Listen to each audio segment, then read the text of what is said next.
ఇందులో 3 వేరియేషన్స్ ఉన్నాయి. Same design different బార్డర్లా డిఫరెంట్ క్రష్లా 1900. ఇది రోజ్ ఫ్లవర్ డిజైన్లో ఇది ఇట్లా క్రష్ ఉంది కదా. ఇంకోటేమో చాలా మంచి ఫ్యాబ్రిక్లో ఉంది. అందరు డబల్ టైప్ చేయండి దయచేసి.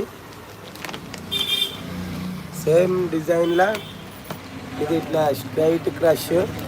ఫ్యాబ్రిక్ అదే, ఫ్యాబ్రిక్ కింద కొంచెం చేంజ్ అయిపోతుంది, ప్రైస్ కింద చేంజ్ అయిపోతుంది. ఇదొకటి రాజు అక్కడ పైన ఒకటి ఉంది, ఆ చీరియవా అటుపక్క దాని కింద అది అది చూడండి. ఇదొకటి, ఇది డిఫరెంట్ బార్డర్. ఇది చూడండి సేమ్, ఇది క్రష్ లేకుండా, ఇదేమో స్ట్రైట్ క్రష్.